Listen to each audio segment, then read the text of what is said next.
Hey everyone, my name is Alina Medhin. I am a makeup artist based in New York, and I'm talking to you today about acne and diet and those things related. So this is technically part 2, so if you haven't seen part 1, which is my original video when I first started Whole30, where I talk through my diet and everything that I'm doing, and this is the second video where I'm telling you the results of Whole30. So as a lot of you know, I have completed a 30-day meal challenge, which is me doing a modified Whole30.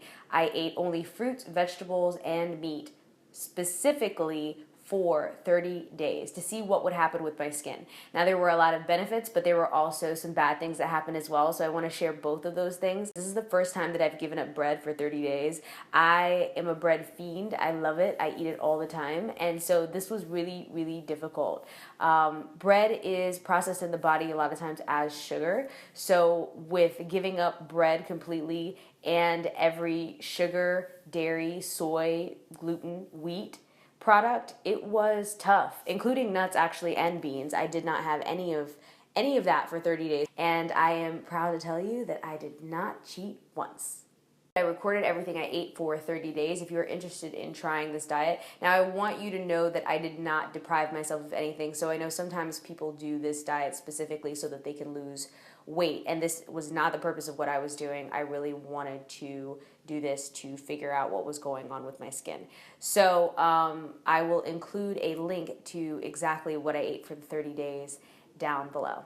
Okay, first, let's start with the good. So my energy levels were up. Everything was feeling good. I was waking up in the morning even more excited. I think also that has something to do with drinking water. When you drink a lot of water throughout the day and you make sure that you're hydrated before you go to sleep, you wake up so alert and so excited and so ready for the day.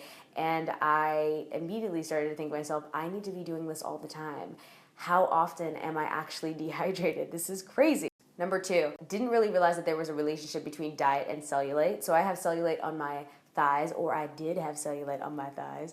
I don't have it anymore. It's kind of crazy. Like, I guess cutting out sugar and bread, I'm not sure exactly what item I cut out got rid of it, but that was a pretty cool benefit because I definitely did not expect that. I almost feel like that should be its own video, like diet and cellulite. Like, that would be like, what? Number 3, so my craving for sugar is basically gone. When I first stopped eating all of the bread and all of the processed sugar that I was eating, and I didn't eat a lot, but I would definitely give in if I was like, oh, I want some Jolly Ranchers, ooh, I want some candy. I really love Starburst. If I felt like having that, I would have that.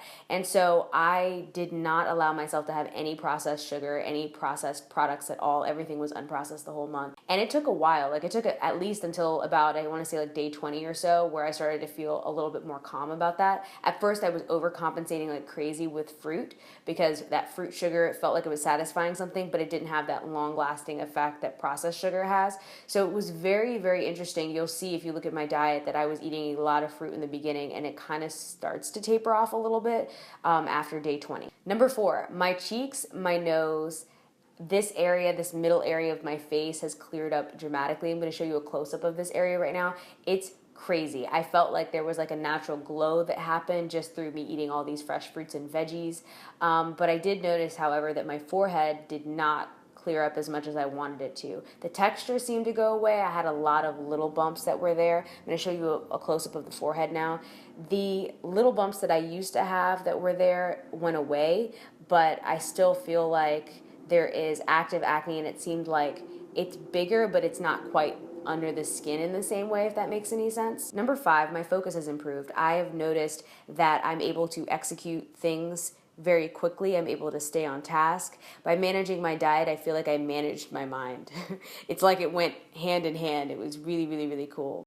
Okay, so now the bad. 1, my skin didn't really clear up, and I know you guys can tell just based off of what I look like. I know I should have probably maybe put some makeup on or something, but I was like, girl, this is a video about acne. People need to see your skin with no makeup on. So that's what I wanted to give you. Wanted to give you the real deal. Yeah, so my skin didn't really clear up, but it did kind of, right? As I said before, my cheeks and my nose area looks amazing. I feel like it's super, super clear. My forehead, the texture went away. Those little bumps that I was getting, those are gone, but I still have active acne, less than I felt I had before. But looking at the before and after photos, and I'm going to share those now, I felt like it improved, but not at the level that I was expecting it to improve. So that was a little bit tough because I thought I was going to be walking around here and people were going to be like, oh my gosh, your skin looks amazing, which I actually have gotten when I have makeup on.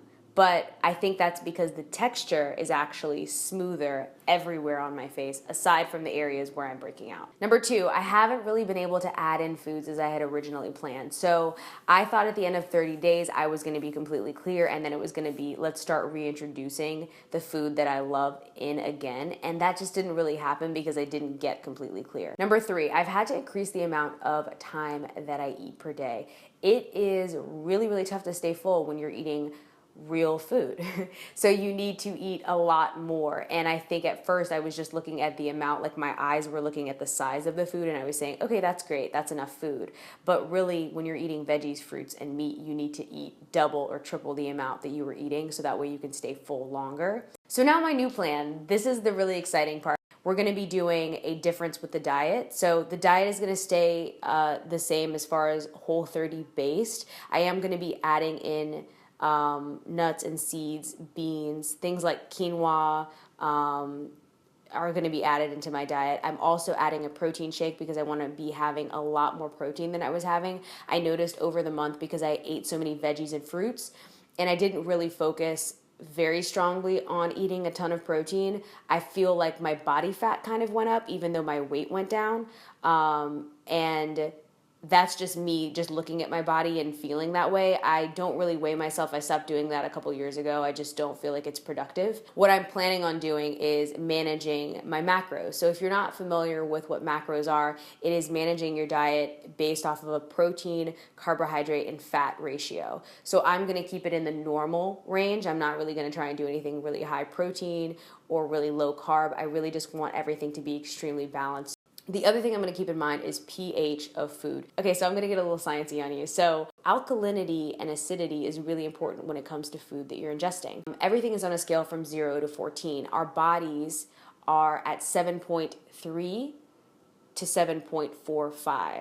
Now 7 is considered completely balanced. It's right in between acidic, which is less than 7, and alkaline, which is more than 7. So if we have food that is considered more alkaline, it's actually helping our body maintain the alkalinity of the body or maintain balance and homeostasis. There are certain vitamins that are known to aid in the health of your skin. And so those vitamins are magnesium, calcium, B complex, omega-3, borage seed oil, and probiotics. So I've added all of those to my daily regimen as something I'm going to be taking. I've also been told that over a period of time, normally around about 3 months is how long it takes for you to really see the difference with the vitamins. So I want you to stay patient with me. That's going to be an update that's going to be way in the future, but I am excited to share with you when I get the answers to those questions. So, and lastly, what I'm changing up is my skin and my hair. Important. I actually got a message from a girl on Instagram who follows me, and she said, Delina, you should really look and see what are you putting on your hair and what are you putting on your skin. And Nicole, thank you so much. I'm going to put your Instagram name down here now because you are a rock star, and I don't know why I wasn't thinking to spend more time on what exactly I am ingesting as well as what I am putting topically on my body, but there are additives that are considered more comedogenic. Comedogenic means that it clogs your pores. So you want to stay away from everything that clogs your pores, especially if you're going to be using it as a shampoo, as a conditioner, as a moisturizer, as a facial wash. Things like that need to all be non-comedogenic. And I will put down below what I am going to be using for my hair, skin, and nails topically over the next couple months. So in conclusion, would I recommend Whole30? Absolutely. I felt like the benefits were magical. I started to think about food in a very, very different way. It actually helped me think, okay, you know what, Delina, you don't have to be excessive every time you eat. You don't have to go have whatever it is you feel like having. It's important to have control, but more importantly, it's important to have balance. And my acne did improve. Areas of my face, especially if you don't have hormonal acne, I feel like this could definitely clear you completely. But for me, I'm gonna need to do a little bit more digging, so just stick with me, bear with me while I figure all of this out. I'm hoping my journey will be able to help you. This is something that I've kind of hesitated to share in the past. I've always really shared when I've gotten clear what my answers to the question is, but I've never really had you as part of the process while I'm figuring it out. And I wanna know if you would be interested in trying Whole30, and if you are, please put it down in the comments below. I would love to find out. Put a month, put a date, get committed. Let me know what you're about. Thank you so much for watching. My name is Delina Medhin. You can find me on Facebook, Instagram, Twitter, and Snapchat at Delina Medhin. You can also subscribe here for more videos about acne, of course, makeup, of course, and life, of course. I have a new video every Sunday, and I'll see you guys soon. Peace.